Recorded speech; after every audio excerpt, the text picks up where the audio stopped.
Dear students, السلام علیکم ورحمۃ اللہ وبرکاتہ۔ کیسے ہیں آپ سب؟ امید ہے آپ سب خیریت سے ہوں گے۔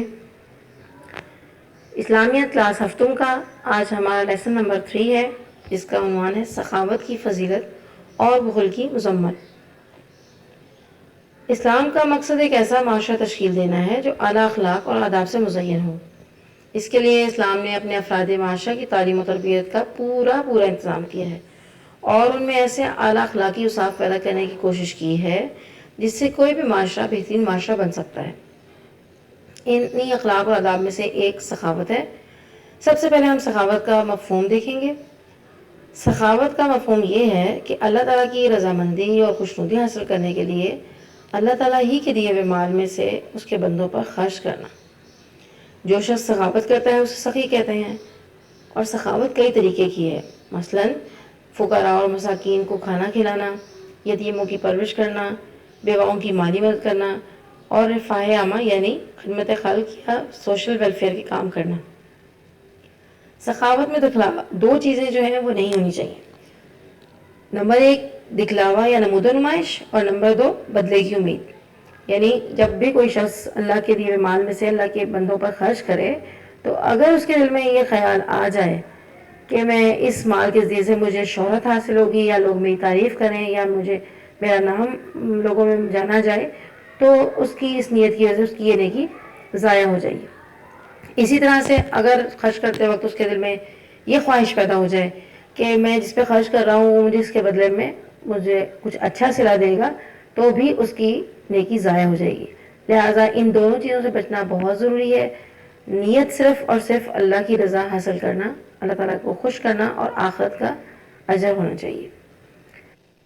سخاوت کی ضد بخل ہے، اور بخل سے مراد یہ ہے کہ انسان کے پاس دولت تو بہت ہو لیکن انسان نہ تو اس کو اپنی جائز ضروریات پر خرچ کرے، مثلا خوراک، لباس، علاج اور سفر وغیرہ پر مناسب طریقے سے خرچ نہ کرے، اور نہ ہی دوسرے ضرورت مندوں پر خرچ کرے، یعنی نہ ہی دوسرے ضرورت مندوں کی ضرورت پوری کرنے کے لیے اپنا پیسہ خرچ کرے، بلکہ ہر وقت اپنی دولت بڑھانے یا اپنی دولت میں اضافہ کرنے کی دھوم میں لگا رہے، اور ہر وقت اسے بس یہی فکر ہو کہ کس طرح سے میری دولت میں اضافہ ہو سکتا ہے۔ ایسے شخص کو بخیل کہتے ہیں، اور اللہ تعالیٰ کو ایسا شخص سخت ناپسند ہے۔ اب ہم دیکھتے ہیں سخاوت کی اہمیت اور بخل کی مذمت کے بارے میں اسلام ہمیں کیا بتاتا ہے۔ اسلام میں سخی کا بہت بڑا مقام ہے، جبکہ بخیل شخص کی سخت مذمت کی گئی ہے۔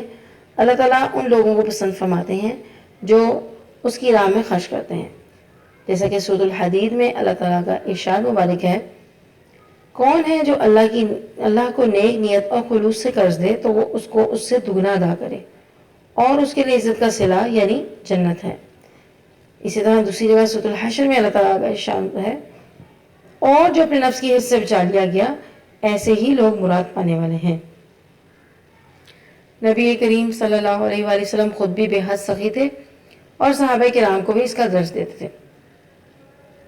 یہ وجہ ہے کہ آپ صلی اللہ علیہ وسلم کے صحابہ کرام نے بھی اللہ تعالیٰ کی راہ میں مال خرچ کرنے کی بہترین مثالیں قائم کی۔ آپ صلی اللہ علیہ وسلم اور آپ کے صحابہ ہمیشہ غریب، محروم، یتیم اور بیواؤں کا خیال رکھتے تھے، ان کی خدمت کرتے تھے، اپنا مال ان پر کھلے دل سے خرچ کرتے تھے، غلاموں کا خاص خیال رکھتے تھے، اور رفاہ عامہ کے کاموں میں بڑھ چڑھ کر حصہ لیتے تھے۔ رسول اللہ صلی اللہ علیہ وآلہ وسلم نے فرمایا، بے شک اللہ سخی ہے اور سخاوت کو پسند کرتا ہے۔ اسی طرح سے ہم دیکھتے ہیں کہ اللہ کے جتنے بھی نیک بندے ہوتے ہیں وہ ہمیشہ غریبوں، مسکینوں اور محروموں کا خیال رکھتے ہیں، ان کو کھانا کھلاتے ہیں اور ان کی خدمت کے کاموں میں بڑھ چڑھ کر حصہ لیتے ہیں۔ کبھی کسی سائل کو اپنے دروازے سے خالی ہاتھ نہیں لوٹاتے، ضرورت مندوں کی ضرورتیں پوری کرتے ہیں، اور جب بھی معاشرے میں کوئی قدرتی آفت یا کوئی مشکل حالات آئیں تو وہ لوگوں کی خدمت کے لیے کمر بستہ ہو جاتے ہیں اور اللہ تعالیٰ کے دیے ہوئے مال میں سے کھلے دل سے خرچ کرتے ہیں۔ جیسا کہ آج کل کے حالات کے مطابق ہم دیکھیں تو کرونا وائرس کی وجہ سے ہمارے معاشرے میں اس وقت بہت مشکل حالات ہیں۔ ہم اپنے رشتہ دار، اپنے محلے، اپنے پڑوس میں لوگوں کو دیکھیں، ان کی مشکلات کو جانیں، اور اس کے مطابق اللہ تعالیٰ کے دیے ہوئے مال میں سے ان پر دل کھول کر خرچ کریں۔ اس کا انشاء بہترین صلہ ہمیں اللہ کی رضا کی صورت میں آخرت میں ملے گا۔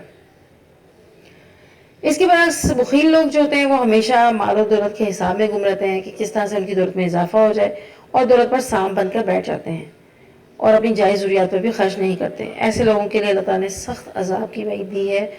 سورۃ الہمزہ میں اللہ تعالیٰ کا ارشاد مبارک ہے: جو مال کو جمع کرتا اور اسے گن گن کر رکھتا ہے اور خیال کرتا ہے کہ اس کا مال اس کی ہمیشہ کی زندگی کا موجب ہوگا، وہ ہرگز نہیں، وہ ضرور جہنم میں ڈالا جائے گا. اسلامی تعلیمات بھی ہمیں سکھاتی ہیں کہ اگر اللہ تعالیٰ نے آپ کو مال و دولت عطا کیا ہے تو آپ اس میں سے اللہ کے بندوں پر دل کھول کر خرچ کریں، اور اگر اللہ تعالیٰ نے آپ کو دولت سے محروم کیا ہے تو قناعت کی زندگی گزاریں، کیونکہ آپ صلی اللہ علیہ وسلم کا ارشاد ہے: صرف دو آدمی کے ساتھ خرچ کرنا جائز ہے. نمبر ایک وہ جس کو اللہ تعالیٰ نے مال دیا اور وہ اسے صحیح جگہ پر خرچ کرتا ہے، اور دوسرا وہ جسے اللہ تعالیٰ نے علم اور حکمت سے نوازا اور وہ اس کے مطابق فیصلہ کرتا ہے اور تعلیم دیتا ہے. اس میں ہمارے لیے ایک اور سبق یہ بھی ہے کہ صرف مال ہی نہیں بلکہ اللہ تعالیٰ نے اس کے علاوہ اور جو بھی نعمت ہمیں، جس بھی نعمت سے ہمیں نوازا ہے، مثلا علم ہے، تو ہم اس میں سے بھی اللہ کے بندوں پر دل کھول کر خرچ کریں. علم بانٹنے پہ بھی کبھی بخل سے کام نہ لیں.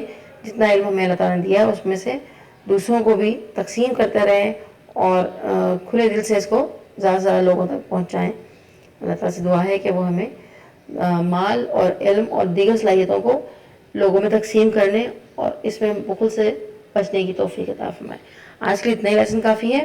اب ہم ذرا مشقی سوالات کی طرف آتے ہیں. سوال نمبر 1 ہے: تفصیلی جواب دیں. اس کا جز الف ہے: سخاوت سے کیا مراد ہے؟ جز ب ہے: بخل کسے کہتے ہیں؟ وضاحت کریں. ان دونوں سوالات کے جوابات آپ کو سبق میں سے بآسانی مل جائیں گے. کوشچن نمبر 2 ہے: مختصر جواب دیں. اس کا جز الف ہے: سخاوت سے متعلق کوئی ایک قرآنی آیت لکھیں. جز ب ہے: سخاوت کرنے کی تعریف میں ایک حدیث لکھیں. جز ج ہے: سخی اور بخیل کے عمل کی وضاحت کریں. ان کے بھی جوابات سبق میں موجود ہیں. آج کے لیے اتنا ہی سبق کافی ہے. السلام علیکم ورحمۃ اللہ وبرکاتہ.